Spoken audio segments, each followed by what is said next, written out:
आयुर्वेद और आधुनिक चिकित्सा विज्ञान, ये हम लोग फेसबुक पे लाइव होने जा रहे हैं। हमारा प्रोग्राम फेसबुक पे लाइव होगा, तो फेसबुक पर भी लोग जुड़ते रहते हैं। लाइव में भी काफी 25, 30, 40 लोग जुड़ जाते हैं, उधर से भी अटेंडेंस हमारी बढ़ती है। तो मैंने इस बार का विषय लिया है आयुर्वेद और आधुनिक चिकित्सा विज्ञान। क्यों लिया है इसके बारे में मैं अपने इस वार्तालाप के दौरान आपसे चर्चा करूंगा। मैं अपने स्लाइड्स को शेयर कर रहा हूं। मेरा स्क्रीन दिख रहा है आप लोगों को? जी हाँ, दिख रहा है डॉक्टर साहब जी। तो इसको स्लाइड शो मोड पे कर दें। जी, स्लाइड शो मोड पे कर दिया मैंने। जी। आवाज भी आवाज, हाँ एकदम क्लियर है। नहीं, ये मैं खास नहीं रहा था, माइक टेस्टिंग था। आप तक आवाज गई? आवाज आ रही है डॉक्टर साहब? Good morning. जी जी जी, गुड मॉर्निंग। तो मैंने अपने 38 साल के चिकित्सीय जीवन में ये अनुभव किया कि बहुत सी बातें हैं जो भ्रांति के स्तर पर हमारे बीच में चलती रहती हैं। मैं ये निवेदन करूंगा कि आप लोग अपना माइक म्यूट कर लें ताकि कोई बीच में व्यवधान ना हो। जिनके भी माइक ऑन है, कृपया अपने माइक को म्यूट कर लें। नहीं सर जी, चाटने का कार्यक्रम बंद करके कृपया माइक म्यूट कर लें। माइक पवन जी, आप देख ले किसका माइक ऑन है, तो अगर म्यूट हो सके आप वहां से कर दें। भाई साहब का भी हुआ था, बड़े वाले भाई साहब पोको M3 कौन है जिनका ये माइक ऑन है? बीमारी विरासत को मिली है ना ननिहाल से। किसको ननिहाल से मिली है विरासत में? ये ननिहाल से किसको विरासत में मिली है? देखिए क्या हमारे पास। अरे वो सज्जन शायद मीटिंग सुन ही नहीं रहे होंगे, इसलिए आपकी आपस में सिर्फ बात कर रहे हैं। वो कैसे, किसका माइक है, कुछ दिख रहा है? वो एक काम करते हैं, उसको पवन को बोल देते हैं कि सबको म्यूट ऑल कर दिया जाए। हाँ, मुझको छोड़ करके। जी, और म्यूट ऑल करने के बाद केवल आप अपना अनम्यूट कर लेंगे। मैं देख रहा हूँ किसका माइक ऑन है। रुकिए, मैं म्यूट ऑल कर दे रहा हूँ यहाँ से। हाँ,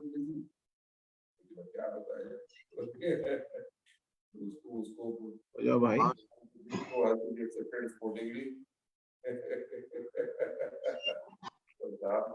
हो रहा है जरा स्लो चल रहा है। Mute all current and new participants. Yes जी, सबको म्यूट कर दिया है। अब आप अपने आप को अनम्यूट कर लें डॉक्टर साहब। जी, अब मेरी आवाज आ रही है? मेरी आवाज आ रही है? आ रही है। शुरू कर दे। ठीक जी। तो मैं ये कह रहा था कि जो अपने चिकित्सीय जीवन में लगभग 4 दशक का मेरा चिकित्सीय जीवन हो गया, मैंने मालूम किया कि आयुर्वेद को लेकर के भी बहुत सी भ्रांतियां हैं लोगों के बीच में, और आधुनिक चिकित्सा विज्ञान जिसको कि हम गलत तरीके से एलोपैथिक चिकित्सा विज्ञान कहते हैं, उसको भी लेकर के बहुत सी भ्रांतियां हैं। और ये भ्रांतियां कैसे फैली हैं, क्यों फैली हैं, इसके बहुत से कारण है, लेकिन दोनों ही पक्षों की तरफ से भ्रांतियां फैलाई गई हैं। तो उन कुछ भ्रांतियों को मैं दूर करने की चेष्टा करूंगा।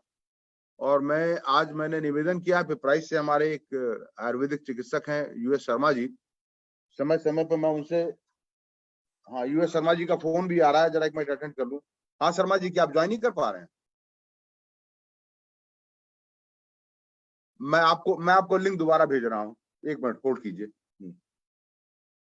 मैं जरा शर्मा जी को लिंक भेज दूं कि ये आयुर्वेद के प्रैक्टिशनर हैं, और वक्त विवक्त जब भी मुझे जरूरत पड़ती है मैं इनसे सहायता लेता हूं, इनकी मदद लेता हूं। काफी कुछ ये मुझे ज्ञान देते हैं। वो जुड़ना चाह रहे हैं, कुछ उनको प्रॉब्लम आ रही है, मैं लिंक उनको दोबारा भेज रहा हूं।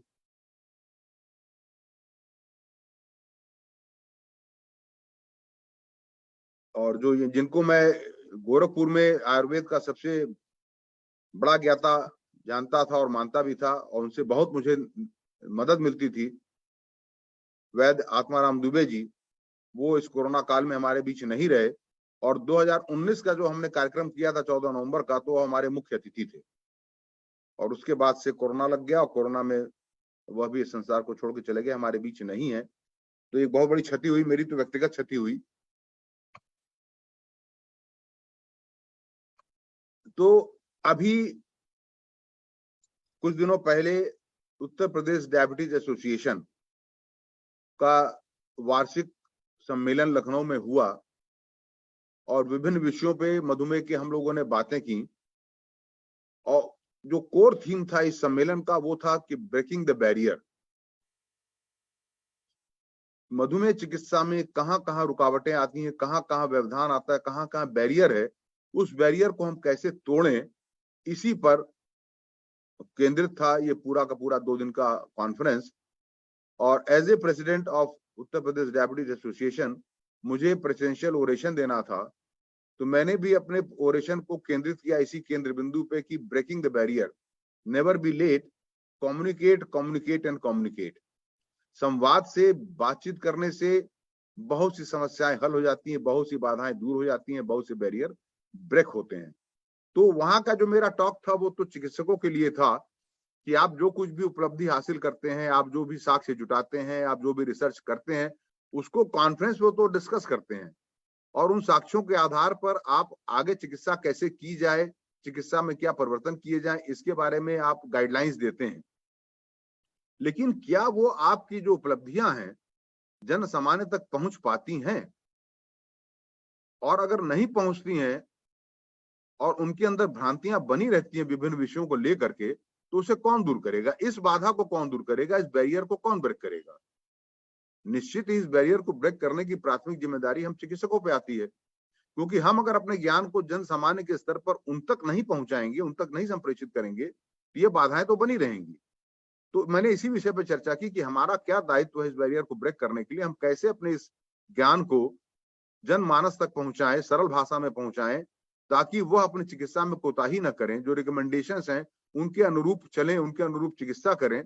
इसके विषय पर मैंने उनसे बातें की। कुछ स्लाइड्स में उनमें से भी लूंगा, लेकिन मैं मुख्य रूप से आयुर्वेद और आधुनिक चिकित्सा विज्ञान इसके बारे में आपसे चर्चा करूंगा। एक मिनट, हाँ शर्मा जी, क्या हुआ, नहीं लग पाया? नहीं, मैंने आपको दोबारा लिंक भेजा है, उस लिंक पे क्लिक कीजिए।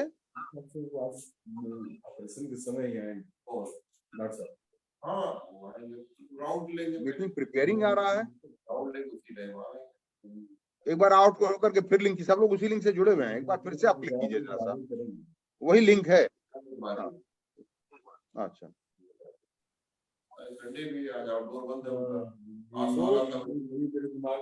मैंने यही कहा, ये फिर आप लोगों ने अपना माइक अनम्यूट कर लिया, कृपया म्यूट कर लें, जिसका भी माइक ऑन है म्यूट कर लें। पहले तुम्हारे उनको भेज आए हैं उसमें। जी जी, अंदर से थोड़ा वो महसूस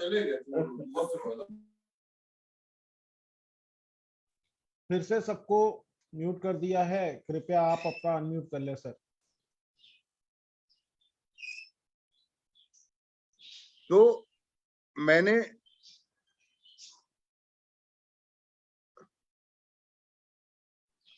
आवाज नहीं आ रही है सर आपकी। जी, तो मैंने यही बताया कि जो चाबी है, जो की है इस बैरियर को ब्रेक करने के लिए, इस बाधा को ब्रेक करने के लिए, वो है इफेक्टिव एंड पर्पसफुल कम्युनिकेशन।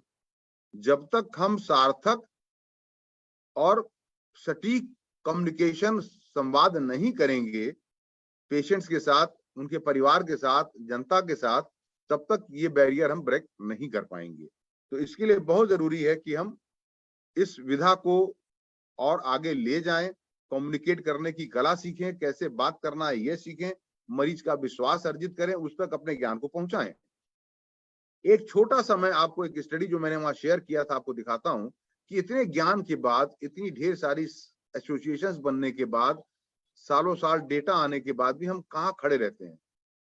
एक ये PLOS-ONE एक जर्नल है, इसने एक स्टडी की थी कि barriers and facilitators for type 2 diabetes management in south Asians.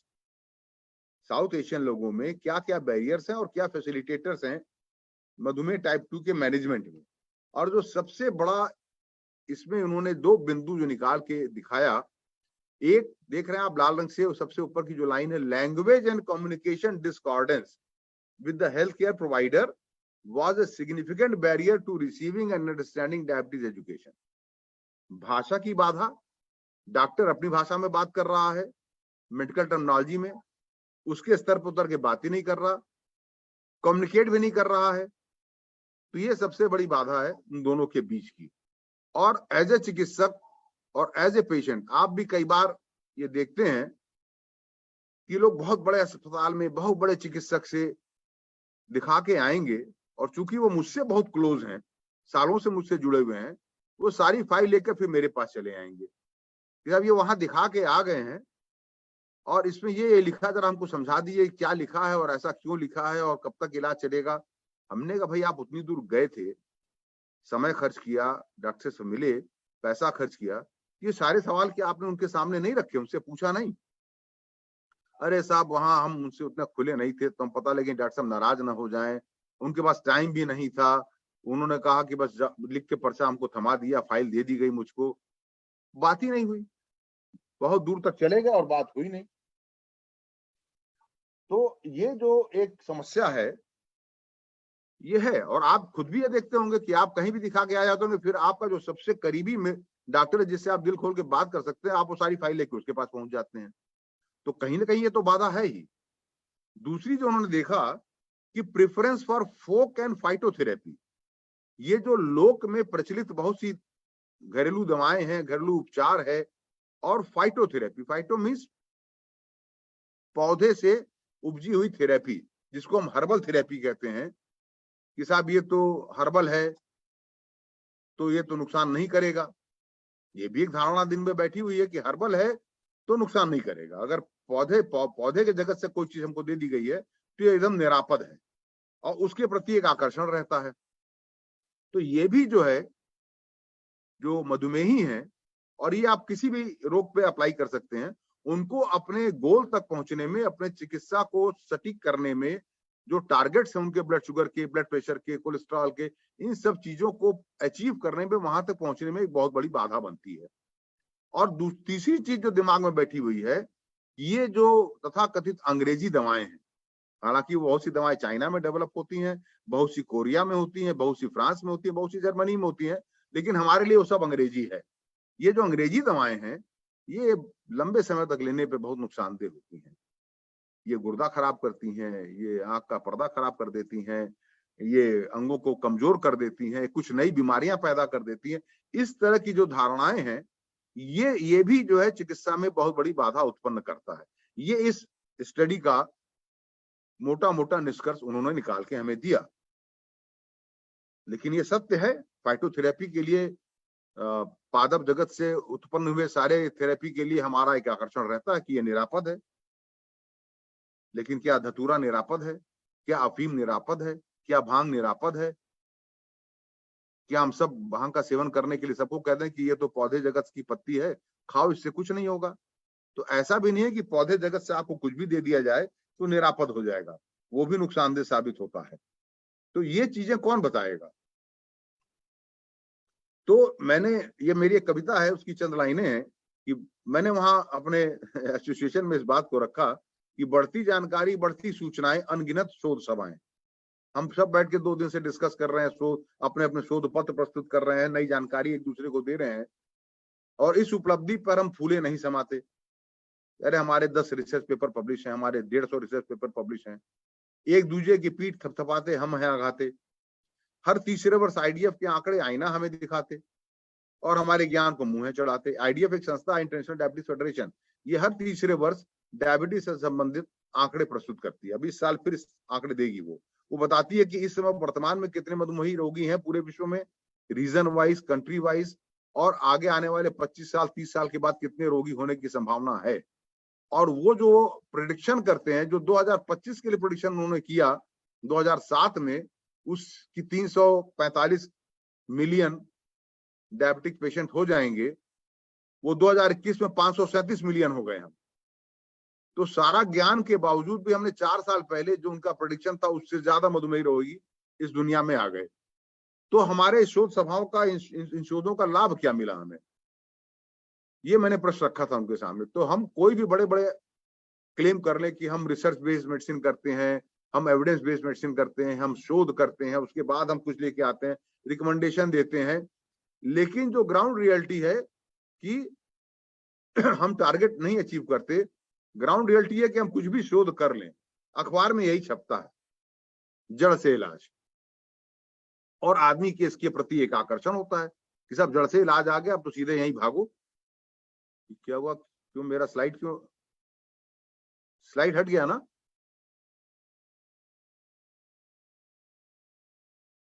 अब ये होस्ट जो उन्होंने हमारा स्क्रीन शेयरिंग डिसेबल कर दिया है। स्लाइड्स आपकी हट गई हैं। नहीं, ये लिख रहा host has disabled participant screen sharing. अरे पवन जी, हमारी स्क्रीन तो शेयर करने के लिए एनेबल कर दो आप। उन्होंने सबको कर दिया है, ऐसा क्यों कर दिया? फोन करते हैं। आज की मीटिंग में थोड़ी ज्यादा ही व्यवधान पड़ रहे हैं। हाँ, उन्होंने अचानक वो सबको, आपको लगता है म्यूट कर रहे थे, तो उन्होंने स्क्रीन शेयरिंग भी हटा दिया। म्यूट तो सबको मैंने किया था सर। उन्होंने क्यों ये कैसा कर दिया? मैं देखता हूँ सर। आप होस्ट हैं ना सर? हाँ, मैं तो होस्ट हूँ, मैं फिर से शेयर कर रहा हूँ। तो होस्ट तो खुद से स्क्रीन शेयर कर सकते हैं सर। नहीं, होस्ट तो हमारे वो है ना। आया स्क्रीन? आ गया सर, फुल चलिए, स्क्रीन कर दीजिए। ठीक है, जी आ गया। तो ये इस तरह के दावे अखबार में छपते हैं, मधुमेह का जड़ से इलाज, 3 महीने में जड़ से समाप्त हो जाएगा डायबिटीज। ये सब अखबार की कटिंग दिखा रहा हूं आपको। तो जब इस तरह के दावे अखबारों में छपेंगे और अखबार को आदमी जो है मानता है कि ये भरोसा करता है उसके ऊपर, उसकी अपनी एक विश्वसनीयता होती है, लेकिन इस तरह की खबरों को छापने के पहले अखबार वाले भी नहीं सोचते कि हम कितना अहित कर रहे हैं, ये झूठे दावे जो हैं इनको छाप करके। एलोपैथ का सिद्धांत गलत, शुगर को जड़ से खत्म करने के आसान उपाय, ये 3 चीजें शुगर करने से शुगर हो जाएगा जड़ से खत्म, दवाओं से नहीं, इस फूल से दूर होगी डायबिटीज। तो मरीज करे क्या, कहां जाए, किससे बात करे? तो मैं आयुर्वेद के ऊपर आता हूं, थोड़ा आपसे उस पर चर्चा करता हूं। ये भगवान धन्वंतरी जी का चित्र है, इनको नमन करें। मुझे गर्व है कि मैं भारतीय हूं और हमारे मनीषी जो थे उन्होंने हमें बहुत से ऐसे ज्ञान दिए हैं जो आज भी उतने ही शाश्वत है जितने हजारों वर्ष पूर्व थे। और ये हमारे भारतीय संस्कृति में चिकित्सा जगत के ये भगवान है, धन्वंतरी है ना। ये इनका स्रोत है। ओम शंखम चक्रम जलोकम दधत मृत घटम चारुदो भृत वृष चतुर्मिन। इनके 4 भुजाएं हैं, एक में ऊपर देख रहे हैं आप शंख है, एक में चक्र है, एक हाथ में इनके जलौका है, जलौका मीन्स जोंक, और एक हाथ में अमृत घट है। ये त्रयोदशी के दिन समुद्र मंथन जब हो रहा था क्षीर सागर का, तो इनका प्रादुर्भाव हुआ था, ये आए थे और इन्होंने इनको माना जाता है कि ये आयुर्वेद का ज्ञान उन्होंने धरा पे दिया। हालांकि इनको इनके पूर्वजों से मिला। और शंख की ध्वनि बहुत पॉजिटिव ध्वनि मानी जाती है, माना जाता है कि जहां तक शंख की ध्वनि जाती है वहां तक एक पॉजिटिव ऊर्जा का संचार होता है। तो एज ए डॉक्टर हमारा भी कर्म होता है, धर्म होता है कि हमारे संपर्क में जब रोगी आए तो हम उसके अंदर एक पॉजिटिव ऊर्जा का संचार करें। हमारे आसपास एक पॉजिटिव ऊर्जा होनी चाहिए जो रोगी तक पहुंचे, उसका एक विश्वास जगे, उसको लगे कि मैं यहाँ आया हूं तो अब मैं ठीक हो जाऊंगा। क्योंकि आधी बीमारी तो मन के दृढ़ होने से, मन को शांत होने से ही ठीक होने लगती है। चक्र जो है ये सटीकता का प्रतीक है, एकदम सटीक, जहां वार करना वहीं जाके वार करेगा। तो चिकित्सा भी, अब आधुनिक चिकित्सा भी कहता है कि टेलर मेड थेरेपी दीजिए, पेशेंट सेंटर्ड थेरेपी। एक इलाज सबके लिए नहीं है। मधुमेह का भी एक इलाज सारे मधुमेह रोगियों के लिए नहीं है। एक मधुमेह रोगी है जिसको भी मधुमेह की शुरुआत है, एक मधुमेह रोगी जिसको 20 साल से मधुमेह है, एक मधुमेह रोगी है जिसको हृदय में छल्ले पड़े हुए हैं, स्टेंट पड़े हुए हैं, एक का बाईपास हो चुका है, एक के गुर्दे में गड़बड़ी आ चुकी है, वो डायलिसिस पे चल रहा है, एक के आंख के पर्दे में गड़बड़ी आ चुकी है। सारे मधुमेह रोगी हैं लेकिन सब अलग अलग हैं, एक रोगी नहीं है। तो सबके लिए एक गोली नहीं है।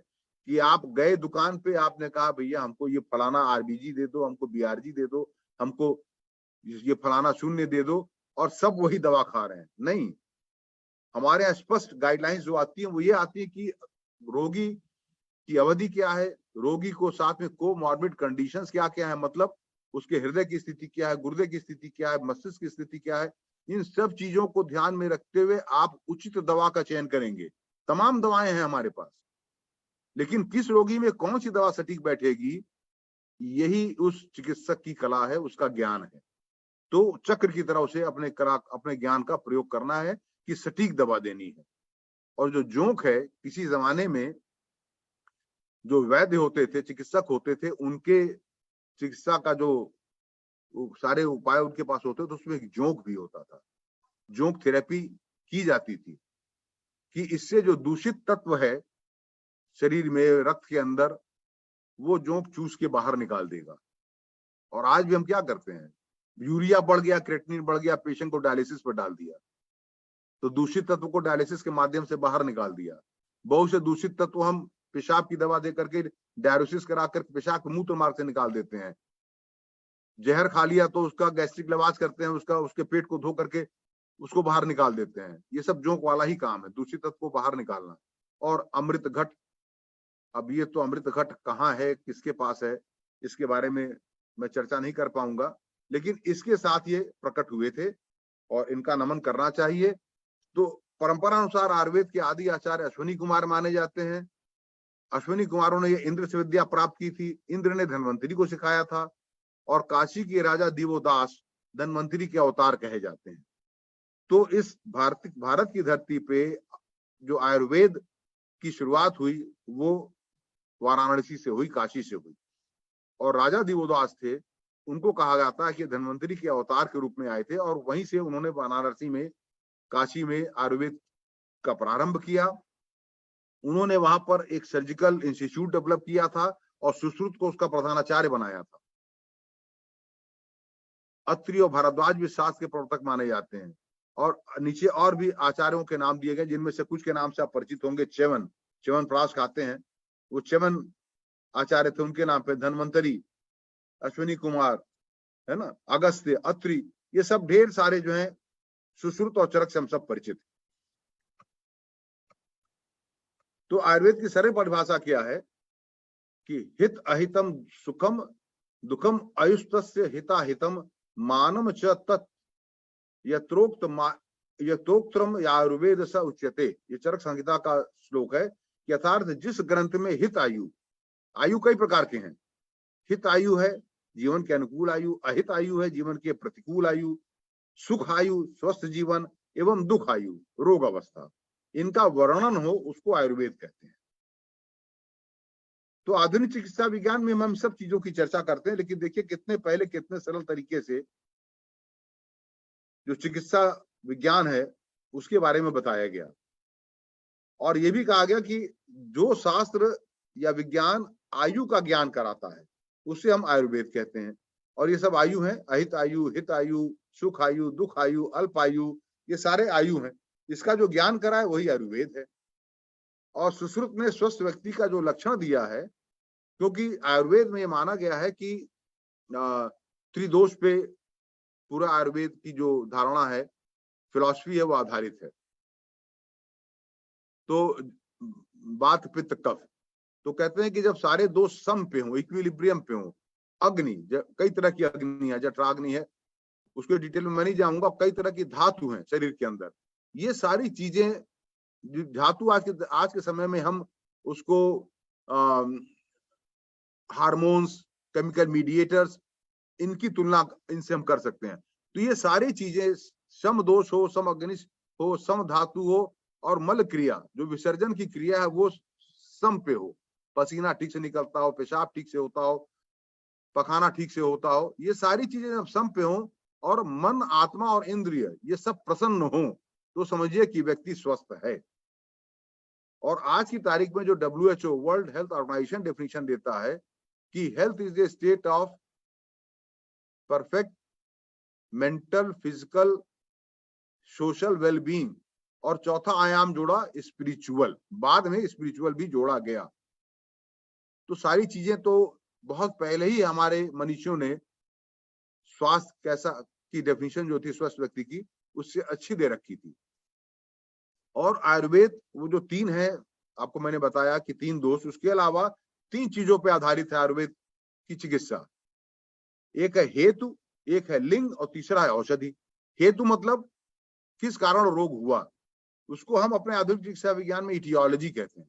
हम सबसे पहले इटियोलॉजी ढूंढते हैं, ये इस बीमारी का कारण क्या है, ये बीमारी उत्पन्न क्यों हुई, क्या ये लाइफस्टाइल डिजीज है, क्या हमारे दूषित जीवन शैली से हुआ है, क्या ये किसी वायरस से हुआ है, क्या किसी बैक्टीरिया से हुआ है, क्या ये किसी चीज की कमी से हो गया है, जैसे एनीमिया है तो हीमोग्लोबिन की कमी, वो आयरन की कमी से भी हो सकता है, वो पेट में हो सकता है कि आपके कृमि हो, वो खून ज्यादा चूस रहे हो तो उससे आपकी रक्त अल्पता हो जाए, हो सकता है आपको बवासीर हो, आप टट्टी जाते हो तो खून वहां से रिस्क के निकल जाता हो तो भी खून की कमी हो जाएगी। तो हेतु क्या है, क्यों ये बीमारी आई, क्यों ये कमी आई, क्यों है। लिंग, लिंग का मतलब ये स्त्रीलिंग पुल्लिंग नहीं है। लिंग का मतलब स्त्रीलिंग पुल्लिंग से हम लिंग से क्या करते हैं, पहचान करते हैं, ये स्त्री है, ये पुरुष है। तो लिंग मतलब वो चीजें जिससे कि हम उस रोग को पहचान सकें, यानी साइंस एंड सिम्टम्स, वो लिंग हो गया। और फिर हम क्या औषधि दें, ये 3 जो त्रिस्कंध है, इसके ऊपर आयुर्वेद स्थापित है। तो यही 3 चीज आज के आधुनिक चिकित्सा विज्ञान में हमें भी पढ़ाया जाता है कि रोगी जब आता है तो पहले तो हम उससे उसका इतिहास लेते हैं, बीमारी का कब से है, कितने दिनों से है, पहले भी हुआ था, पहली बार हुआ है, फिर पारिवारिक इतिहास लेते हैं, परिवार में किसी अन्य को है कि नहीं है, जिससे कि ये पारिवारिक रोग है कि नहीं ये भी हम जान सकें। उसके बाद फिर उसको हम परीक्षण करते हैं, उसके लक्षण देखते हैं, साइंस सिम्टम्स देखते हैं, उसके बाद फिर हम इन्वेस्टिगेशन कराते हैं, फिर एक निष्कर्ष पे पहुंचते हैं, फिर उसके बाद क्या औषधि देंगे ये तय करते हैं। तो यही 3 चीज आयुर्वेद में बहुत पहले से डिस्क्राइब्ड है, तो कहीं कोई विरोध नहीं है आयुर्वेद में और आधुनिक चिकित्सा विज्ञान में। और औषधि देखिए, आयुर्वेद में औषध 2 तरह के हैं, अपद्रव्यभूत और द्रव्यभूत। अपद्रव्यभूत औषधि हुआ है जिसमें किसी द्रव्य का मतलब किसी लिक्विड का, किसी दवा का उपयोग नहीं होता। जैसे हमने कहा तुम उपवास रहो, आराम करो, टाइम से सो, टाइम से जागो, टहलो, व्यायाम करो, इसमें हम किसी भी द्रव्य का प्रयोग नहीं कर रहे हैं, जिसे आज की चिकित्सा विज्ञान में हम कहते हैं life style modification, medical diet therapy, medical nutrition therapy, कि हम सिर्फ न्यूट्रिशन को रेगुलेट करके हम थेरेपी देंगे। तो यहाँ हम कोई द्रव्य नहीं दे रहे उसको। वाह या अभ्यंतर प्रयोगों द्वारा शरीर में जिन वाह द्रव्यों या ड्रग्स का प्रयोग होता है वो द्रव्यभूत होते हैं। और ये द्रव्य संक्षेप में 3 प्रकार के होते हैं। अब ये दवा भी आयुर्वेद में 3 प्रकार के डिस्क्राइब्ड हैं। एनिमल ड्रग्स, तो एक तो दिमाग में ये रख लीजिए कि आयुर्वेद का मतलब ये नहीं होता है कि उसमें जीव जगत से, जंतु जगत से किसी औषधि का प्रयोग ही नहीं होता और सिर्फ वनस्पति जगत होता है ना। आयुर्वेद में स्पष्ट रूप से लिखा गया है कि एनिमल सोर्स से भी ड्रग्स का हम प्रयोग करते हैं, जैसे मधु, दूध, दही, घी, मक्खन, मट्ठा, है ना, मज्जा, रक्त, मांस, ये सब चीजें जो हैं, खुर, नख, श्रृंग, सींग का भी उपयोग बताया गया आयुर्वेद में। ये सब जंतु जगत से आता है। तो जंतु जगत से लिए हुए चीजें जो हम ड्रग्स के रूप में प्रयोग करेंगे, हर्बल ड्रग्स जिसमें जड़ है, फल है, पत्ते हैं, छाल है, ये सारी चीजें हो गई। और पार्थिव, खनिज, मिनरल ड्रग्स, सोना, चांदी, सीसा, रांगा, तांबा, लोहा, चूना, तो आयरन का प्रयोग हम भी करते हैं, कॉपर का प्रयोग भी करते हैं, है ना। ये सारी चीज, तो ये 3 तरह से हम जो ड्रग है उसको आयुर्वेद में इस्तेमाल कर सकते हैं। तो एक दो दिमाग में भ्रम है कि आयुर्वेद मतलब सिर्फ हर्बल, ऐसा नहीं है।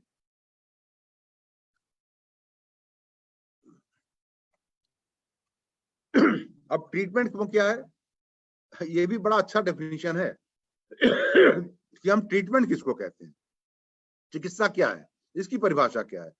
चिकित्सक, परिचायक, औषधि और रोगी, ये चारों मिलकर शारीरिक धातुओं की समता के उद्देश्य से जो भी उपाय या कार्य करते हैं उसे चिकित्सा कहते हैं। यानी चिकित्सा में भी एक चिकित्सा का होना आवश्यक है, एक उसका परिचायक, अटेंडेंट, औषधि और रोगी। ये 4 होंगे तो चिकित्सा होगी। और जो भी धातुओं की असमानता हुई है, समता खराब हुई है, जो तीनों आपके वात पित्त कफ त्रिदोष है उनकी असमानता हुई है, इसको सम करने के उद्देश्य से हम जो भी उपाय करेंगे वो चिकित्सा है। और ये मॉडर्न जो हमारा डेफिनेशन है वो ये है कि the action or way of treating a patient or a condition medically or surgically, management and care to prevent, cure, ameliorate or slow progression of a medical condition, palliative treatment of advanced inoperable cancer treatment of burn victims, infertility treatment, ये सारी चीजें treatment में आ जाती हैं। यानी या तो हम उसको प्रिवेंट कर सकें, होने ही न दें, है तो उसको क्योर कर सकें, जिसको कहते हैं जड़ से समाप्त कर दें, या उसको हम एमिलोरेट कर दें, उसकी तीव्रता को कम कर दें, उसके प्रोग्रेशन को स्लो कर दें, और कैंसर का एडवांस स्टेज है जहां कोई इलाज नहीं है तो कम से कम उसकी पीड़ा को हरने का हम कोई उपाय कर सकें, उसकी पीड़ा कम कर सकें, ये सब ट्रीटमेंट में आएगा। और 2 प्रकार से होता है आयुर्वेद में, एक निरोधक प्रिवेंटिव, और आज में हम प्रिवेंटिव मेडिसिन की बात करते हैं। हमारे तो चिकित्सा की जो पढ़ाई होती है उसमें एक अलग सब्जेक्ट है सोशल एंड प्रिवेंटिव मेडिसिन, जिसका आप नाम कर दिया कम्युनिटी मेडिसिन। तो हमको तो प्रिवेंटिव मेडिसिन हमारा एक सब्जेक्ट है, पढ़ाया जाता है, और प्रतिषेधक क्यूरेटिव, और फिर पुनः 3 प्रकार की होती है, दैव्याप्य आश्रय, सत्व अवजय, युक्ति व्यय ये क्या है? जो रोग दोषज न होकर कर्मज होते हैं, जो पूर्व जन्म कृत पापों से या सिद्ध रिद्धि या देवता आदि के अपमान करने से, उनके शाप से होते हैं। अब इसको आप मॉडर्न साइंस से डिफाइन नहीं कर पाए। ये अगर आपकी आस्था है कि पुनर्जन्म होता है, कर्मों का फल मिलता है, पूर्व जन्म के कर्म इस जन्म में भोगने पड़ते हैं, तो ही ये आपको हजम हो पाएगा, अन्यथा हजम नहीं हो पाएगा। तो इसकी शांति के लिए मंत्र है, व्रत है, उपवास है, मंगलवाचक वे मंत्रों का पाठ करना, देवता गुरु ब्राह्मण को झुककर प्रणाम करना, तीर्थ यात्रा करना, इसके उपाय बताए गए हैं। तो इसके बारे में मैं बहुत विशेष डिटेल में चर्चा नहीं कर पाऊंगा, मेरा विषय नहीं है ये। दूसरा बताया गया सत्व अवजय, माने साइकोलॉजिकल, तो इसमें मानसिक रोग। और दूसरा, हमारे यहाँ भी जो बहुत से बीमारी जो लॉन्ग ड्यूरेशन की बीमारियां होती है, क्रॉनिक डिजीज होते हैं, उनमें मरीजों की हम क्वालिटी ऑफ लाइफ क्या, उसके लिए हम क्वेश्चनर पे असेसमेंट करते हैं कि ये डिप्रेशन में तो नहीं है पेशेंट, क्योंकि किसी भी रोगी को अगर बता दें अब ये जीवन काल के आपके पास ये व्याधि रहेगी, आपको उपाय करना पड़ेगा, तो डिप्रेशन में, अवसाद में चला जाता है।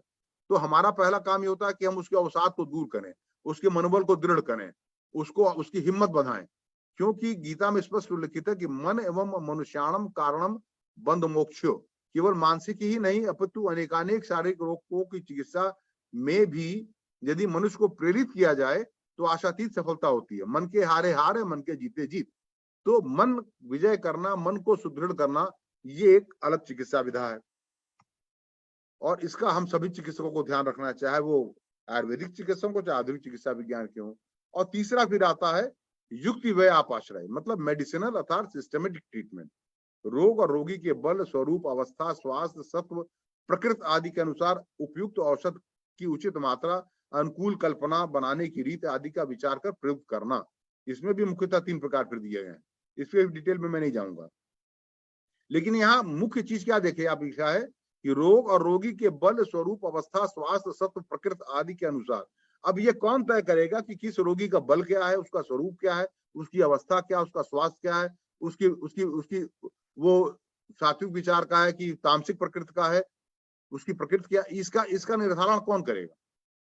निश्चय रूप से जिस भी चिकित्सक के पास, वैद्य के पास या आधुनिक चिकित्सक के पास वो गया है, वो बातचीत के दौरान उसको देख करके उसकी बातचीत से ये इन्फरेंस निकालेगा कि वो उसकी ये चीजें कहाँ पे हैं, और उसके अनुरूप फिर उसको वो दवा देगा, जिससे आज के हमारे आधुनिक चिकित्सा विज्ञान में कहते हैं इंडिविजुअलाइज्ड ट्रीटमेंट, प्रिसाइज मेडिसिन।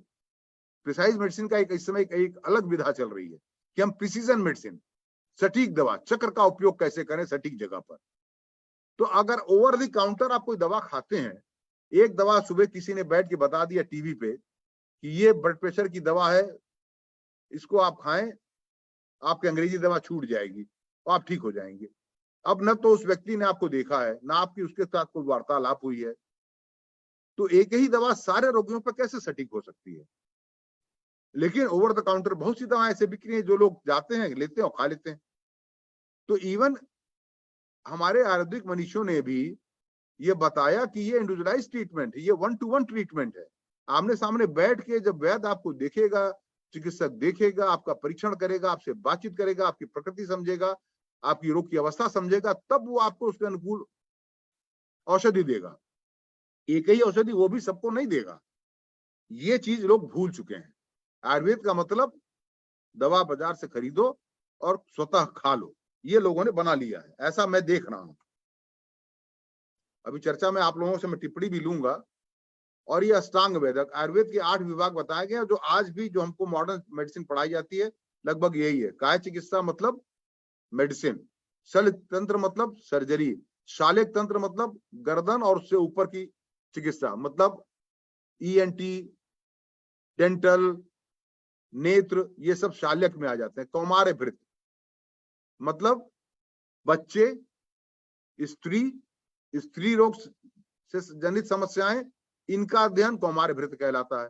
अगध तंत्र है, भूत विद्या मतलब इसमें साइकेट्री आ जाती है, रसायन तंत्र यानी वो तंत्र जो आपकी एजिंग प्रोसेस को स्लो डाउन कर दे, और वाजीकरण में इनफर्टिलिटी, शुक्राणु के दोष, डिंब के दोष, बांझपन, इन सब की चिकित्सा कैसे की जाए इसके बारे में है। आईवीएफ जैसे आज की तकनीक में इसको आप आईवीएफ से समझ लीजिए, उसकी चर्चा की जाती है। तो सारी विधाएं उस समय भी थी, लेकिन उस समय तक जहां ज्ञान पहुंचा था, जहां तक वो पहुंच पाए थे, उसके हिसाब से उन्होंने चर्चा की है। तो मेरा अपना मानना है, मैं जो कहता हूं कि modern medicine is evidence based traditional medicine. ये जो ट्रेडिशनल मेडिसिन है, आयुर्वेद एक ट्रेडिशनल मेडिसिन है, परंपरागत विज्ञान है जो हमको हमारे मनीषियों ने दिया। और जो आधुनिक चिकित्सा विज्ञान है, ये उस परंपरागत विज्ञान का एविडेंस बेस्ड और आगे ले जाने की विधा है। मॉडर्न मेडिसिन आयुर्वेदिक मेडिसिन से विपरीत नहीं है, एलोपैथ नहीं है। ये उसी विज्ञान को आज की तारीख में जो हमारे पास साइंटिफिक टूल्स नए उपलब्ध हुए हैं, उसके आधार पर उसको और आगे ले जाता है। कहीं कोई विरोध नहीं है। कुछ ये दवाओं के नाम आपको मैं दिखा रहा हूं, क्विनिन है, मॉर्फिन है, ये सब दवाएं हैं। ये सारी दवाएं आज जो हम आधुनिक चिकित्सा विज्ञान में प्रयोग करते हैं, ये सब किसी न किसी वनस्पति जगत से निकाले गए, और इनका प्रयोग पहले भी होता रहा है, लेकिन क्रूड फॉर्म में होता रहा है, पत्ते के रूप में, छाल के रूप में। अब क्विनीन है, कुनैन जिसको हम कहते हैं, ये सिनकोना एक पौधा होता है, उसके छाल से निकाला जाता है, उससे निकाला गया पहली बार। और सिनकोना पौधे के छाल का प्रयोग मलेरिया जैसे बुखार में लोग करते आए थे, लेकिन उन्हें यह नहीं पता था कि छाल के अंदर वो एक्टिव तत्व क्या है जो काम करता है। आधुनिक चिकित्सा विज्ञान ने जब केमिस्ट्री का और ज्यादा इवोल्यूशन हुआ, चीजों को निकालने की विधा हमारे पास आई, तब ढूंढ के निकाला कि इसके अंदर क्विनिन नाम का एक तत्व है जो कि मलेरिया के जो पैरासाइट्स हैं उनको मारने में सक्षम होता है। तो फिर क्विनिन को अलग कर लिया गया। अब हम छाल के बजाय, पूरे छाल को देने के बजाय हम सिर्फ क्विनिन का प्रयोग करने लगे। फिर क्लोरोक्विन ले आए। मॉर्फिन जो है वो अफीम से निकाला जाता है। विनक्रिस्टीन सदाबहार पौधे से निकालते हैं, ये कैंसर की दवा है। तो आधुनिक चिकित्सा विज्ञान ने सिर्फ ये किया कि जो हमको एक्सपेरिमेंटल जो हमारा ज्ञान बढ़ा, हमारी जो चीजों को निकालने की, अलग करने की, शुद्धिकरण करने की जो हमारी साइंस डेवलप हुई, उससे हमने उन एक्टिव इंग्रेडिएंट्स की को पहचानने में सफलता पाई, और उन एक्टिव इंग्रेडिएंट्स को अलग करके हमने उसको क्वांटिफाई किया कि कितने मिलीग्राम देंगे तो कितना असर आएगा। उनको चूहों पे उसका अध्ययन किया, फिर स्वस्थ मनुष्यों पे किया, फिर रोगियों पे किया, फिर और बड़े ग्रुप में किया, और उस गाड़ी में है, और उसके बाद फिर उसको हम आम जन के लिए लेकर के सामने आते हैं। और इस तरह से एक औषधि को विकसित होने में कम से कम 10 साल लगते हैं, और 10 साल के बाद भी कभी कभी वो औषधि फिर वापस ले ली जाती है, क्योंकि जब वो मास में आती है तो कुछ दुष्प्रभाव देखने को मिल जाते हैं, तो दवा वापस भी ले ली जाती है। तो आधुनिक चिकित्सा विज्ञान ने उन औषधियों को, औषधि शरीर में क्या करेगा, शरीर औषधि के साथ क्या करेगा, इस विज्ञान को देखा।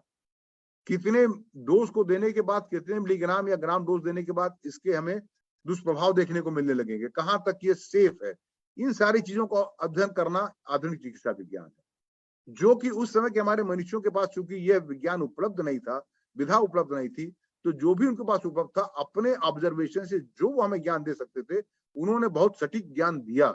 और हमें उसका हमेशा उनका आदर करना चाहिए, सम्मान करना चाहिए कि उन्होंने अपनी क्षमता अनुरूप उससे बढ़ करके हमें दिया।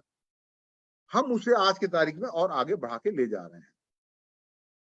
आयुर्वेद में भी वंशानुगत रोग डिस्क्राइब्ड हैं कि उन्होंने देखा कि कुछ रोग जो है वो परिवार में चलते हैं, लेकिन वो जीन्स कौन से हैं जिसकी वजह से ये रोग आगे बढ़ रहा है, इसका ज्ञान उन्हें नहीं था, क्योंकि जेनेटिक स्टडी नहीं थी।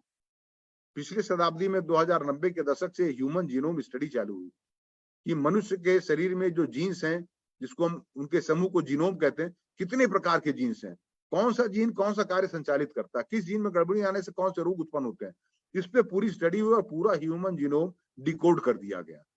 और अब उस डिकोड होने के बाद हम बहुत सी चीजों का जेनेटिक थेरेपी भी, जीन थेरेपी देने की दिशा में अग्रसर हैं। बहुत से चीजों को हम जीन्स को या तो डिलीट कर देना या ऐड कर देना, हम इस दिशा में अग्रसर हैं। तो वंशानुगत है ये तो हमको उन्होंने बताया, लेकिन आज हमने क्या किया कि उस साइंस के आगे बढ़ने के आधार पर हमने उनको इलाज करने के लिए भी कैसे उसकी चिकित्सा करें, इसमें 2 कदम और आगे बढ़ाए। तो मैं ये कहता हूं कि अगर ट्रेडिशनल मेडिसिन या आयुर्वेदिक मेडिसिन मान लीजिए 100 कदम आगे थी अपने समय में, उसने 100 कदम आगे बढ़ाए थे अपने प्रज्ञा से, तो आज आधुनिक चिकित्सा विज्ञान ने उसको 1000 कदम आगे बढ़ा दिया है। और आने वाले 100 साल 200 साल के बाद हो सकता है 5000 कदम 50,000 कदम आगे चला जाए, और तब 100 साल के बाद के जो चिकित्सक होंगे वो हम जैसे चिकित्सक को कहेंगे, अरे उस जमाने में ऐसे इलाज करते थे, ये कोई इलाज था। ये कमेंट हो सकता है, जैसे आज हम लोग बैठे बैठे कर देते हैं, लेकिन जो भी था उसके हिसाब से जो बेहतर हो सकता था उस समय के चिकित्सकों ने किया। अब जैसे देखिए, एक बहुत बड़ा, एक जो मैंने आपको पिछले स्लाइड दिखाया था, 3 महीने में जड़ से इलाज और 4 महीने में जड़ से इलाज, फूल से जड़ से इलाज। अब हमारा आयुर्वेद क्या कहता है? शर्मा जी जुड़ नहीं पाए। सर्व एवं प्रमेहास्तु कालेन अप्रतिकारिण मधुमेहत्वम आयांति तदा असाध्यता भवति ही। ये सुश्रुत निदान का श्लोक है जो कहता है कि सभी प्रकार के प्रमेह यदि समय पर ठीक प्रकार से उपचारित न किए जाएं तो पूर्णतया मधुमेह में परिवर्तित होकर असाध्य हो जाते हैं। ये आयुर्वेद की उक्ति है, ये मैं नहीं कह रहा, कि अगर एक बार पूर्ण रूप से मधुमेह हो गया तो असाध्य है। तो जब ये हमारे मनीषी कह गए हैं तो फिर ये कैसे क्लेम करते हैं झूठे क्लेम, और क्यों ये छपता है कि 3 महीने में जड़ से इलाज कर देंगे? ये गलत है। लेकिन ये बात गलत है, कौन पहुंचाएगा आम जन तक? ये आम जन इस रोग को नहीं जानती कि ये गलत दावे किए जा रहे हैं, हमको बेवकूफ बनाया जा रहा है। हम जहां हैं वहां हमारा अगर चिकित्सा ठीक से चल रहा, हमारा शुगर कंट्रोल है, तो हमें उससे भागना नहीं है कि ये लंबे समय पे हमारे शरीर को नुकसान कर देगा। 100 साल अभी इंसुलिन के 2021 में पूरे हुए। 1921 में इंसुलिन की खोज हुई, 100 साल पूरे हो गए। 20वीं शताब्दी का ये सबसे बड़ा चिकित्सीय आविष्कार माना जाता है, जिसने हजारों बच्चों की जान बचाई। क्योंकि टाइप 1 डायबिटिक बच्चे जिनको ये रोग होता था 2021 के पहले, वो अभिषिप्त थे साल 2 साल 3 साल के अंदर संसार छोड़ने के लिए, क्योंकि इंसुलिन के अलावा कोई चिकित्सा थी ही नहीं। लेकिन इंसुलिन आने के बाद उनको एक नई आयु मिली, और 100 साल पूरे होने पे विभिन्न देशों ने डाक टिकट छापे, हमारे मेडिकल फर्टिलिटी ने बहुत से कार्यक्रम किए, लेकिन ये सारे कार्यक्रम कमरों के अंदर हुए। जो इंसुलिन बनाने वाली कंपनियां, उन्होंने कार्यक्रम किए कि हमने इंसुलिन की खोज की, अब हम पहले एक तरह का इंसुलिन आता था, अब हम 4 तरह का इंसुलिन बनाते हैं, इंसुलिन पंप ले आए हैं। लेकिन आज की तारीख में भी अगर हम रोगी से इंसुलिन की बात कर लें तो क्लिनिक पे यही दृश्य उत्पन्न होता है कि अरे बाप रे, कहाँ डॉक्टर साहब, अभी तो एक मौका और दीजिए, कहाँ इंसुलिन पे कहाँ से आप आ गए? नहीं इंसुलिन तो कतई नहीं। ऐसी धारणा क्यों बनी है कि आखिरी दवा है? आज भी धारणा है, इसके लेने से जीवन छोटा हो जाता है, आयु कम हो जाती है, ये गुर्दे खराब कर देते हैं, और तमाम अन्य तरह की भ्रांतियां भी है। ये जीवन भर को लेना पड़ेगा, इससे इसकी आदत पड़ जाएगी। 100 साल के बाद भी हम चिकित्सक इंसुलिन को लेकर के ये जो भ्रांतियां हैं इसको दूर नहीं कर पाए। इसमें मैं अपने आप को दोषी मानता हूं, अपने चिकित्सक समाज को दोषी मानता हूं कि हम क्यों इस भ्रांति को दूर नहीं कर पाए 100 साल के बाद भी। इसलिए नहीं कर पाए कि 100 साल के बाद भी, और हम इंसुलिन के 100 साल की उपलब्धि मना रहे हैं, खुशी मना रहे हैं, और उधर दूसरी तरफ कुछ और भी खेल चल रहा है। इंसुलिन छुड़ाने वाले बैठे हुए हैं, वो रोटी से इंसुलिन छुड़ा देंगे। अनोखी रोटी आ चुकी है, घरेलू उपाय बताएंगे कि कैसे इंसुलिन छूट जाएगा। इंसुलिन का पौधा आ गया, कई रोगी मेरे पास आते हैं, सब वो इंसुलिन का पौधा आ गया है, वो कैसा काम करेगा। अब आप इंसुलिन बनाने में सदियों लग गए और अगले ने एक पौधे का नाम ही रख दिया इंसुलिन पौधा, काम ही खत्म हो गया। अब लो आप खाओ इंसुलिन का पौधा। तो हम इन चीजों का काट कैसे करें? क्यों हम 100 साल के बाद भी इन भ्रांतियों को दूर नहीं कर पाए? क्योंकि हमने जो इंसुलिन के लाभ लेकर के जिन्होंने अपने जीवन में एक सार्थकता पाई, और जो लीजेंड्स हैं, इन लीजेंडरी पर्सनालिटीज को हमने जनता तक पहुंचाया ही नहीं। अब मैं कुछ लोगों को आप तक पहुंचा रहा हूं, अनगिनत हैं। ये ग्लैडिस डल है, 2007 के बाद नेट पे इनके बारे में जानकारी नहीं मिलती। 2007 तक की जो जानकारी है, ये 90 साल की आयु तक जीवित रही, 83 साल तक इन्होंने इंसुलिन लिया। 2024 में इनको डायबिटीज हुआ, तब ये 7 साल की थी। इनके माता पिता एक महामारी में मर गए थे अमेरिका में। ये 4 भाई बहन थे जिनको अलग अलग परिवारों ने गोद लिया। जिस परिवार ने इनको गोद लिया, 1 साल के बाद इसको टाइप 1 डायबिटीज हो गया। 2021 में इंसुलिन की खोज हुई, 2024 में इसको डायबिटीज हुआ। तब तक इंसुलिन मार्केट में आ चुका था, जो कि बहुत ही क्रूड इंसुलिन था। इसको इंसुलिन शुरू हो गया, और 2024 से लेकर के 2007 तक का इतिहास है कि इंसुलिन लेते हुए जीवित रही। 83 साल तक इंसुलिन लिया। तो इंसुलिन लेने से जीवन छोटा हो जाता है, आयु कम हो जाती है। 2000 इसका सब 2000 के उसमें बता रहे हैं सर, 2024 2007, जबकि ये मेरे ख्याल से 1924 और 1907 होंगे। हाँ सॉरी 1924, जी करेक्शन के लिए बहुत बहुत 1924। 1921 में इंसुलिन खोजा गया और 1924 में उनको डायबिटीज हुआ। 2007 तक का इतिहास इनका मिलता है। तो ये जो भ्रांति है कि इंसुलिन लेने से आखिरी दवा इससे आयु कम हो जाती है, इस लेडी ने तो 83 साल तक आयु पाई। इसके आगे भी हो सकता है जीवित रही होगी। इस 4 भाई बहनों में सिर्फ इसको टाइप 1 डायबिटीज हुआ था, और बाकी इसके जो 3 भाई बहन थे इससे पहले मृत्यु को प्राप्त हो गए। इसका पति इससे पहले मर गया। अब सोचिए ये अमृत है कि नहीं। ये 2 बंधु हैं, जेराल्ड क्लीवलैंड और बॉब क्लीवलैंड।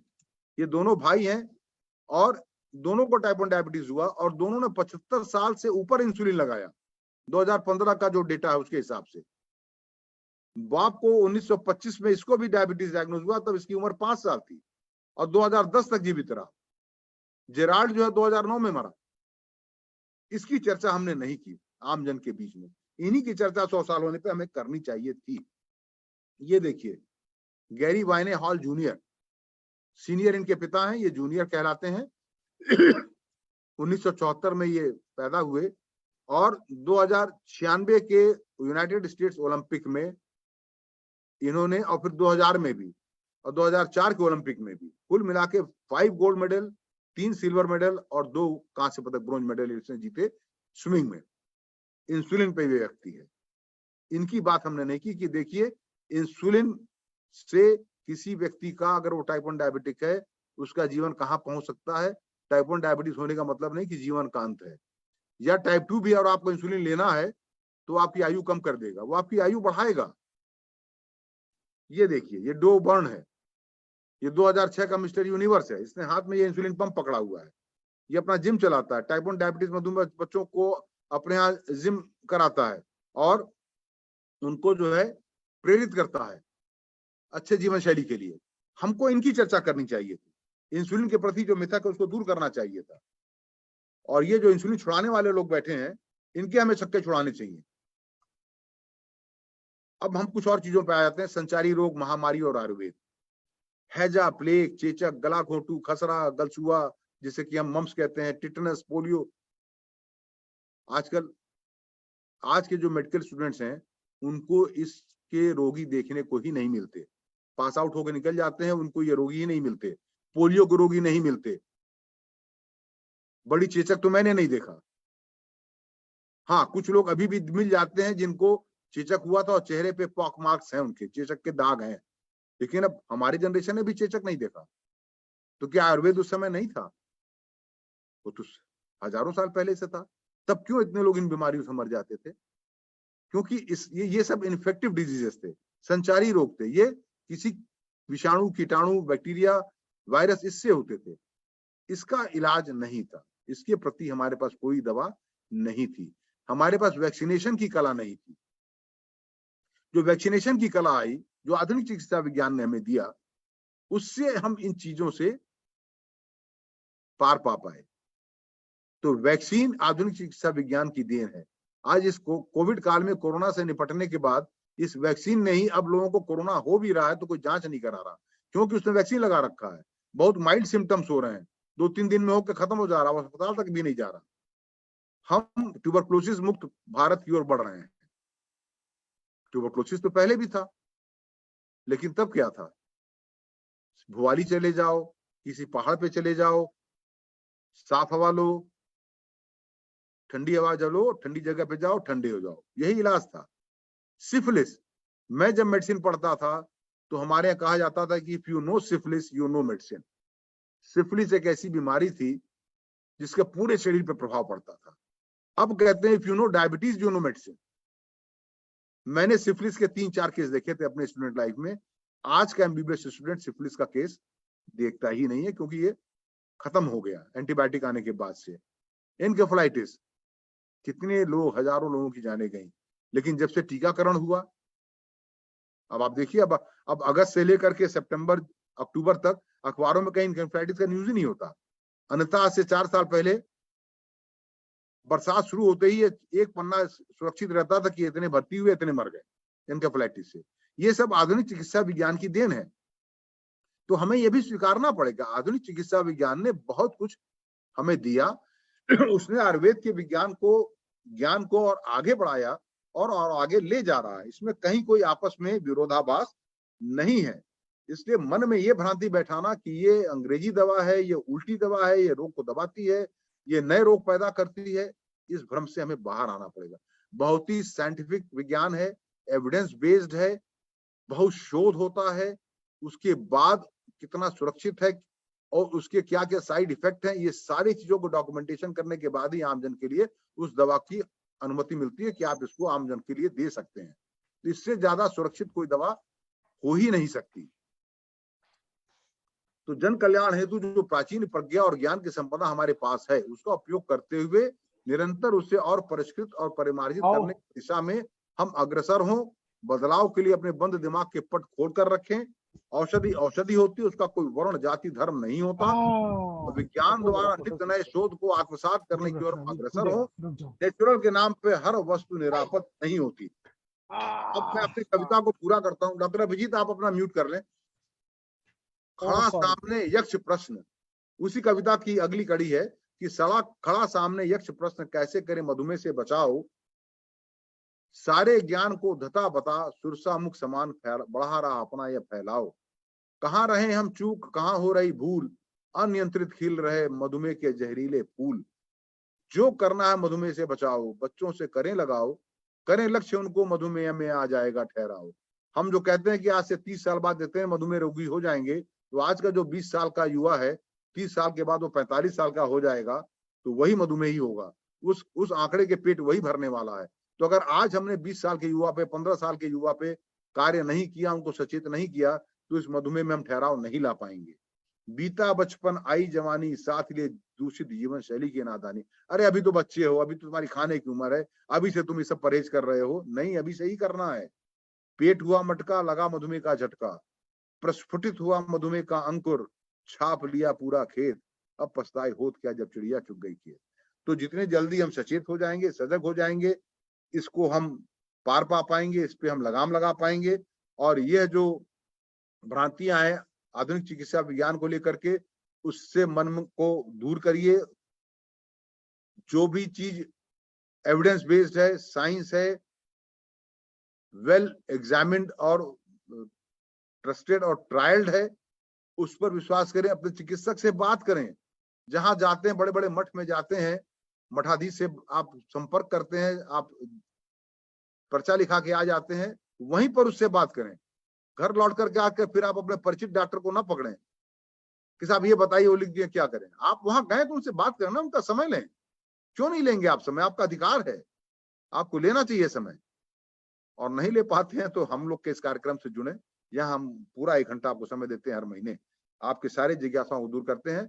और इसके साथ ही मैं अपनी बात को समाप्त करता हूं और अब मैं इसको चर्चा के लिए ओपन करता हूं। आपके विचार, आपके प्रश्न अब आमंत्रित हैं ताकि उस पर हम चर्चा कर सकें। तो जिन भी पार्टिसिपेंट्स को प्रश्न पूछने हैं वह अपना माइक अनम्यूट कर सकते हैं और अनम्यूट करके अपने प्रश्नों को रख सकते हैं आगे।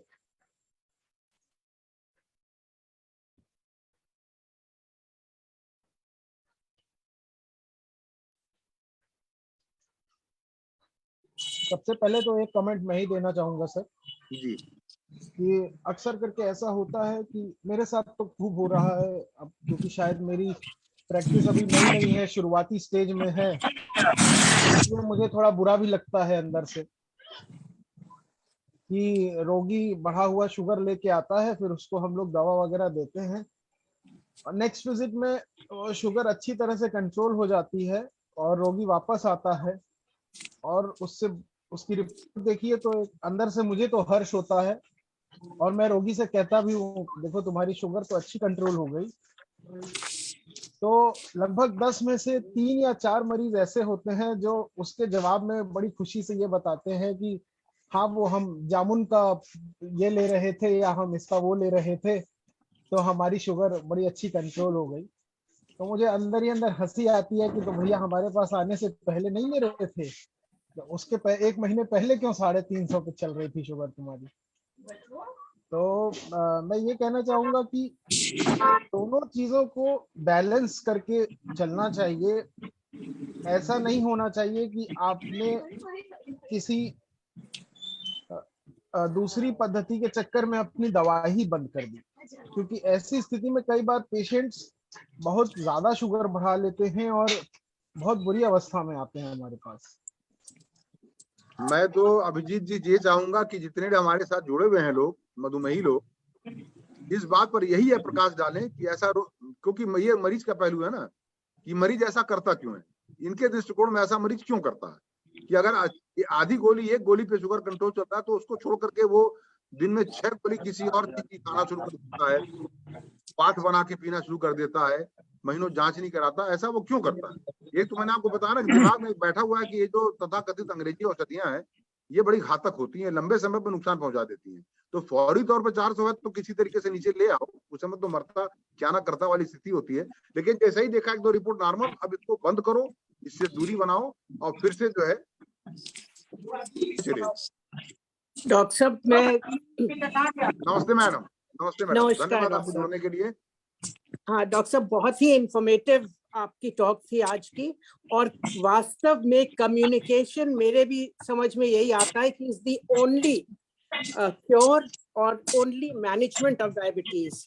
डॉक्टर साहब, सबसे ज्यादा जरूरी है कि मरीज को ये समझ में आए कि दवा भी इसी मैनेजमेंट का एक हिस्सा है और केवल दवा नहीं बल्कि लाइफस्टाइल डिजीज है और आपको लाइफ को भी मैनेज करना पड़ेगा, तभी आप कंटिन्यूअस कंट्रोल रख सकेंगे। ये मरीज पर उसको समझाना ज्यादा जरूरी है। जी जी धन्यवाद।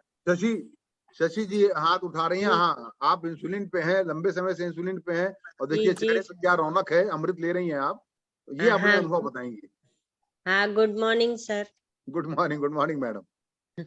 सर, हम इसके जो है बहुत बड़े उदाहरण हैं, क्योंकि हम भी बहुत जगह दौड़े हैं। किसी ने कहा कि यहाँ ये पुड़िया मिलेगी, उसके बाद खत्म हो जाएगा और इंसुलिन पे नहीं जाना पड़ेगा।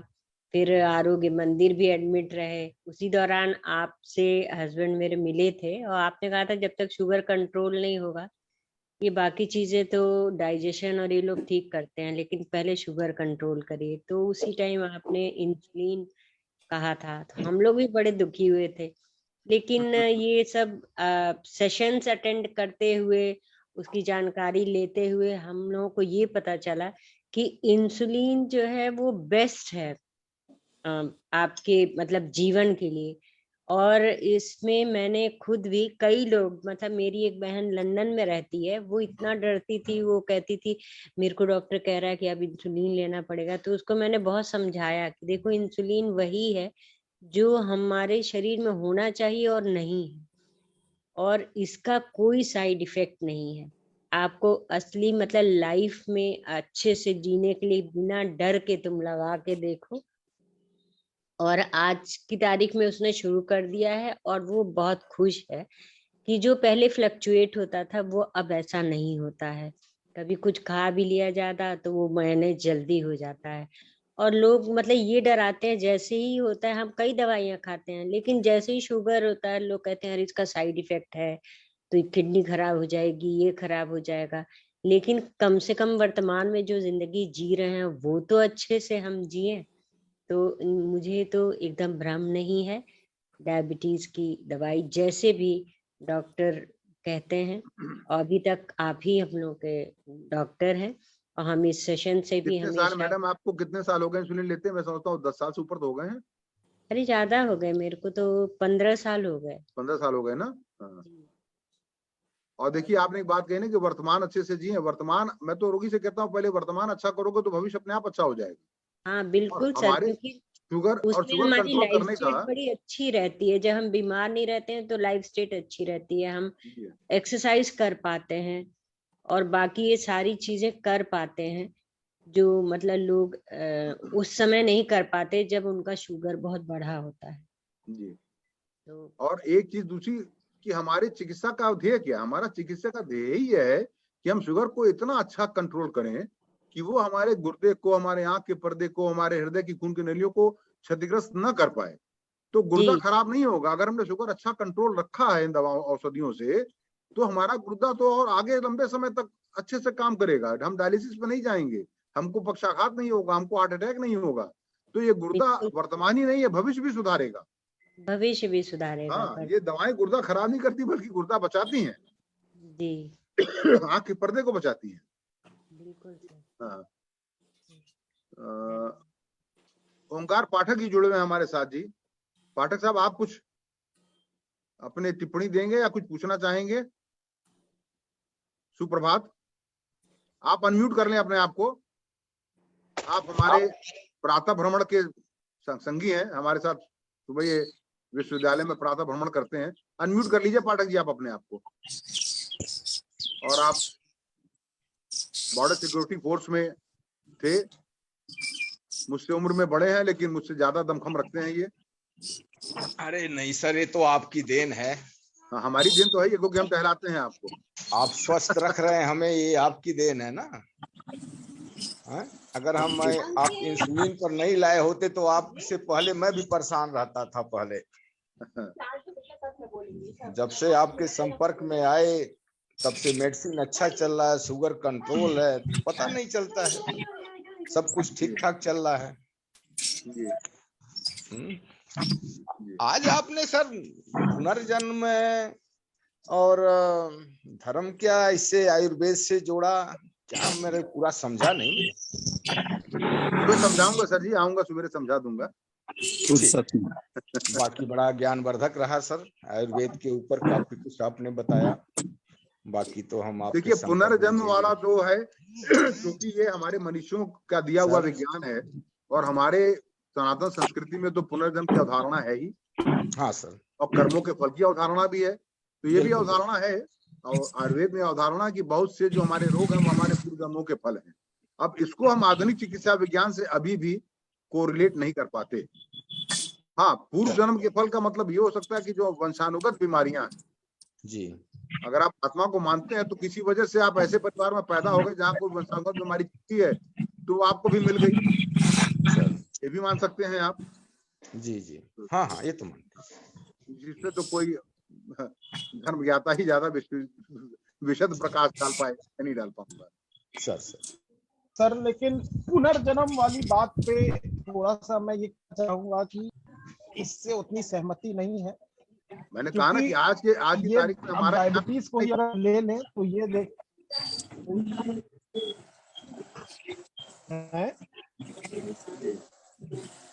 हेलो।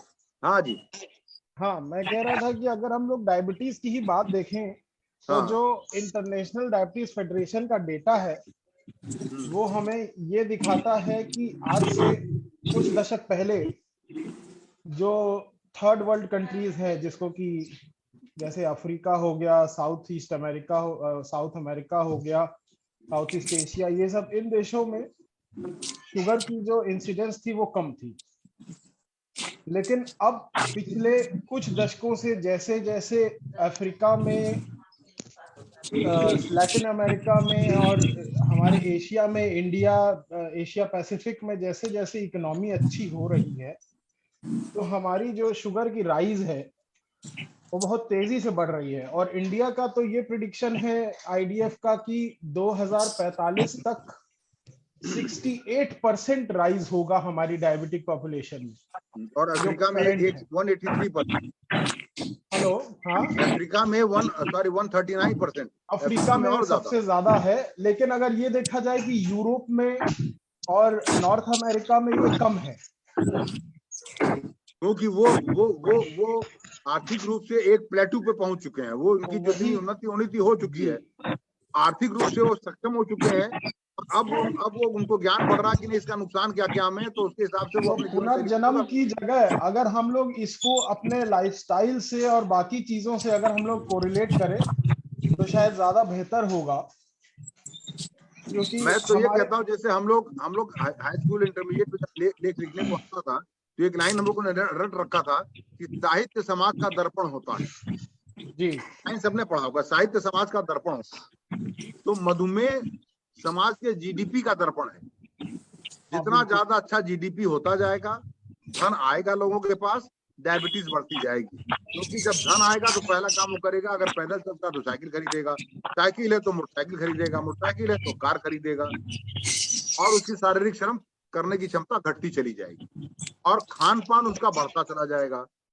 तो ये दो चीजें जो है वो तुरंत चेंज होती हैं जैसे कि पैसा आता है।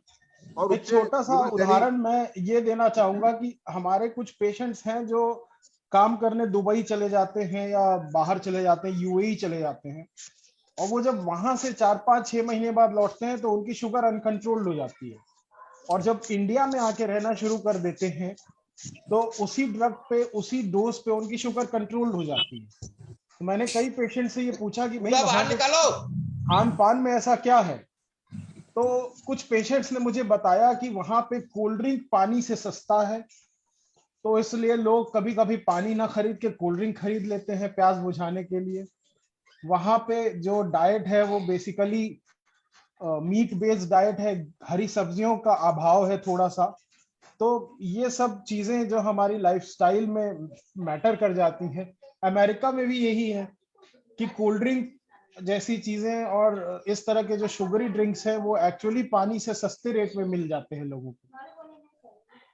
तो ये इन चीजों का हमें थोड़ा डॉक्टर अभिजीत, मैं सैन डिएगो एडीए कॉन्फ्रेंस में गया था जी, और वहाँ एक 5 किलोमीटर वॉक होता है जिसमें मैं पार्टिसिपेट करता हूँ जी। तो उस 5 किलोमीटर वॉक में जब मैं चल रहा था तो मेरे आगे मैक्सिकन कुछ लोग थे, वो भी वॉक कर रहे थे, आम पब्लिक, और वो इतने ज्यादा मोटे थे। तो मैंने ये प्रश्न वहां एक एनआरआई इंडियन से ही पूछा कि ये तो मैक्सिकन जो हैं ये इतने ज्यादा मोटे क्यों हैं,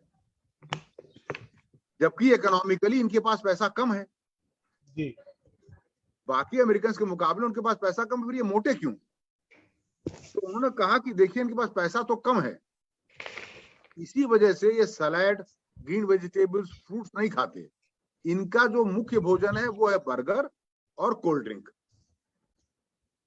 बर्गर से अच्छी खासी मात्रा में ऊर्जा मिला, फैट मिला, और कोल्ड ड्रिंक से शुगर मिल गया। ये इसी पे जीते हैं, बर्गर खाएंगे, कोल्ड ड्रिंक पी लेंगे, इसलिए ये मोटे हैं। तो ये भी एक पैराडॉक्स है कि वहां पैसा जिनके पास कम है वो ज्यादा मोटे हैं। क्योंकि उनका डाइट ही एकदम अलग है। जिनके पास पैसा है वो हेल्दी फूड खाते हैं, वो सैलेड खाएंगे, है ना। सौभाग्य से अभी तक हिंदुस्तान में ऐसा नहीं है और हम लोगों को ताजी सब्जियां और ताजे फल अच्छे रूप में उपलब्ध है, तो हम लोग को इसका प्रयोग करना चाहिए, ना कि योगेश जी KFC हमारे और WM साहब जुड़े हुए हैं। डोमिनोज की तरफ भागने से अच्छा हम लोग इसका प्रयोग ज्यादा करें। हाँ, योगेश जी हमारे साथ जुड़े हैं, हमारे वसूल मास्टर। आप वसूल मास्टर साहब कुछ 2 शब्द कहें, फिर हम लोग कार्यक्रम को समाप्त करने के लिए आगे बढ़े अगर कोई प्रश्न नहीं है तो। सरकारी दुकान से ऑलिव ऑयल वो भी लेते हैं। हाँ योगेश जी, अनम्यूट कर लें। सभी लोगों को सादर प्रणाम। हम लोगों के बड़े भाई डॉक्टर आलोक गुप्ता जी अनवरत जो है कि मधुमेह के से लोगों को जागरूक कर रहे हैं। अपने सुबह से लेकर शाम तक मुझे लगता है कि केवल सोते हैं जितनी देर, उतनी ही देर जो है निश्चिंत मन से रहते हैं शायद, या शायद सोने में भी यही सोचते रहते हैं कि कब कैसे जो है हम इसको अधिक से अधिक लोगों तक पहुंचाएं। हर क्षण जब भी मिला इसी के बारे में इनको जो है चिंता करते हुए मैंने देखा है। और मैं तो प्रत्यक्षदर्शी भी रहा हूं, जाके डॉक्टर साहब के कमरे में बैठ के देखता हूं कि ये अपने मरीजों से किस तरह से बात करते हैं, उनके साथ उनको किस तरह की सलाह देते हैं। और मुझे नहीं लगता है कि पूर्वांचल में डॉक्टर आलोक जी के अलावा किसी चिकित्सक को मैंने देखा है इस तरह की सलाह देते हुए कि दवाओं से का रोल इनके बर्ताव में 10% रहता है और आचरण और व्यवहार में सुधार 90% का सजेशन रहता है। इसके लिए आपको बहुत बहुत धन्यवाद, कोटि कोटि आभार। चलिए 14 नवंबर की तैयारी रखिए, भिड़ना है अब 14 नवंबर के लिए। सारिका पिछले 2-3 बार से आप जुड़ नहीं रही थी, परंपरा बहुत अच्छा लग रहा है। और अब आप सारिका जी अपने चुटकुले से समापन करें और फिर विनय जी आप धन्यवाद ज्ञापन करें। Sarika. Good morning sir. Inspector इतनी क्यों की रखी है? शराबी मजबूरी थी भैया। इंस्पेक्टर कैसी मजबूरी? शराबी बोतल का ढक्कन खो गया था।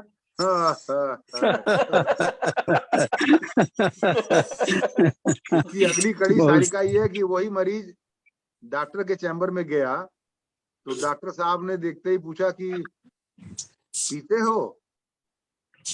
थोड़ा सा गुचाया, शर्माया, फिर बोला मंगा लीजिए।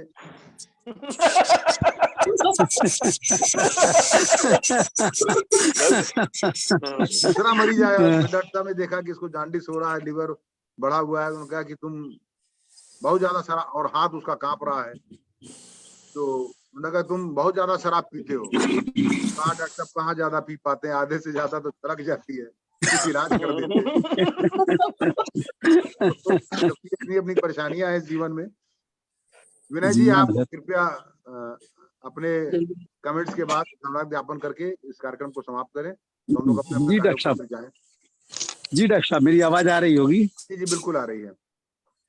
बहुत अच्छा लगा। और आज का आयुर्वेद से और इसको एलोपैथ का दोनों को आपने लिंक करा करके हम लोग को जो जानकारी दी, और घूम फिर के ही है। हमको तो एक चीज अपने किसी आप लोग के सुन के या उससे जानकारी मिली कि कुछ भी खाओ, कुछ भी मीन्स जड़ी बूटी या जो भी चीज लेते हो, लेकिन पीपल का पत्ता, हरसिंगार का फूल, आप अपनी हम लोगों को किसी डॉक्टर ने ही, हम लोग के आए थे, उसमें BHU के हेड थे डॉक्टर त्रिपाठी, तो उन्होंने हम लोगों को ऐसे ही जो है हम लोग बुलाते रहते हैं, तो उसमें उन्होंने बताया आप अपनी शुगर की जांच कराओ, शुगर आपका नॉर्मल होना चाहिए। जैसे अभी अभिजीत ने कहा कि जामुन लिया, वो लिया, लेते रहे, तो ठीक है, आप जामुन ले करके अगर आपका कंट्रोल है तो कंट्रोल है जामुन का पल लेने से। लेकिन उसके बाद जब दवाओं पे आ गए तो फिर आप उसी का गा रहे हो, जैसा कि पहले भी तो लेते रहे होगे। कुछ भी हो, एक चीज का मंत्र मान के रखिए जो अक्सर करते हैं कि अगर आपका शुगर कंट्रोल चल रहा है तो 2 महीने में एक शुगर की जांच अवश्य होनी चाहिए। 3-3 महीने 4-4 महीने 5-5 महीने लोग छोड़ देते हैं। और डॉक्टर साहब ने बहुत अच्छे तरीके से इसमें तो डॉक्टर साहब का भाई किसी ने पूछा, अभी कोई कहे का अभी सोते रहते हैं, कभी उनको नहीं सोचते हैं। हाँ नहीं, वो एक ही विधा में नहीं, बहुत विधा का सोचते रहते हैं। इस विधा के अलग भी उन लोग को थोड़ी बहुत जो हम लोग जानकारी है। और सबसे अच्छा इतने बढ़िया से सारगर्भित तरीके से सबको जोड़ते हुए उन्होंने बताया कि वास्तव में आज आयुर्वेद से क्या रिलेशन है, क्या है, ये काफी लोगों की इसकी जानकारी से अपनी आंखें खुली होंगी। और साथ में डॉक्टर अभिजीत गुप्ता जी ने भी इसको समअप करके अच्छे तरीके से अपना प्रकाश डाला।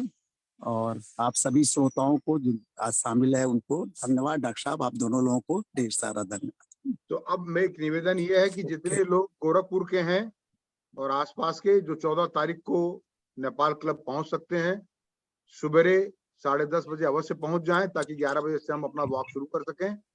और बाहर के जो लोग हैं उनके लिए मैं कोशिश करूंगा, प्रयासरत हूं कि अगर जूम से मेरा लिंक जुड़ गया तो मैं जूम मीटिंग से भी जोड़ूंगा। तो 14 तारीख को मिलते हैं, उसके बाद हर महीने के पहले रविवार को जैसे मिलते हैं वैसे मिलते रहेंगे। बहुत बहुत धन्यवाद आप सभी को जुड़ने के लिए। प्रणाम।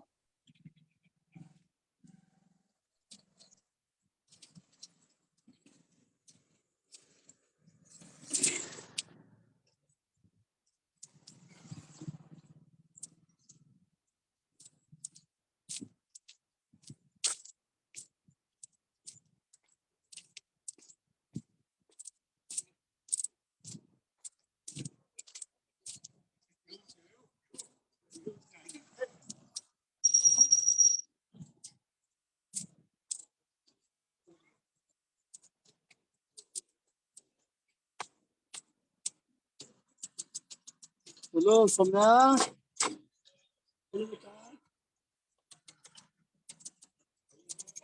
अरे भैया नमस्कार। अरे यही तक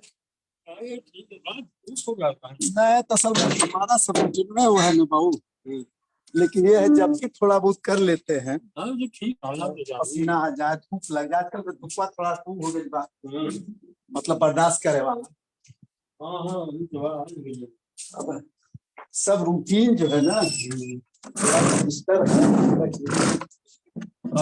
और आए आपके पास इसलिए कि एक शादी जो देख रहे थे आपकी नगर में। हाँ ये मंगली है, बक्सी वाले बक्सी। हाँ जैसे दीपू की भी एक शादी होगी मंगली। दीपू हमारा लड़का हाँ रीना की छोटी हाँ बहन। हाँ एक का शादी वही बचा होगा। जो लड़के थे वही रीना की सबसे पहले शादी हमारे यहाँ हो गई। अच्छा दो बहन है। हाँ 2 बार। और एक लड़का इस समय सिल्वर टेक्नोलॉजी का कि पूना में किसी फैक्ट्री में है, बहुत बढ़िया चीज। तो वहाँ है, उसकी भी शादी हो गई। और एक लड़का इसमें यूनियन बैंक में पीओ गोरखपुर में, उनकी साले। हाँ पहले ब्रांच पता इस समय हेड ऑफिस। अच्छा हेड ऑफिस पहले वहाँ मुंडेवा में था, फिर गंगा कौड़ी यहाँ पे। जी तो इस समय वही है। और यही लड़कियां सबसे छोटी। अच्छा छोटी भी मंगली भी है। और हमको लग रहा है 36 साल की वो भी। अरे बहुत परेशान है। क्या हो गए, वो भी सुबह फैक्ट्री में थे। लखीमपुर खीरी में पलिया है जगह। अच्छा खीरी जिला है। तो सुबह फैक्ट्री में थे तो अरे भाई सही बात है। विनय चाचा कृपया मीटिंग लीव कर दें या म्यूट कर लें, आपकी सारी बातें इधर सुनाई दे रही हैं। अच्छा ठीक। हाँ जी अच्छा आपको शायद हाँ नहीं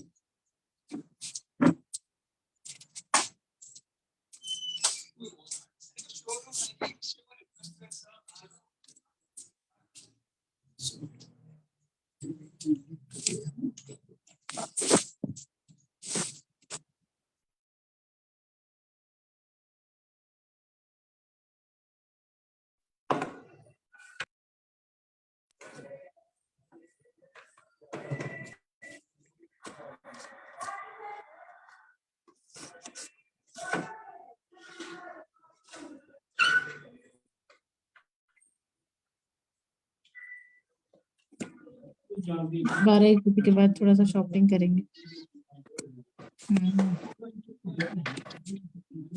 ठीक है, तुम बाहर हो? ओके, ठीक है, सब ठीक है? बीमार कौन है? चलो पूछ लेते हैं फोन कर।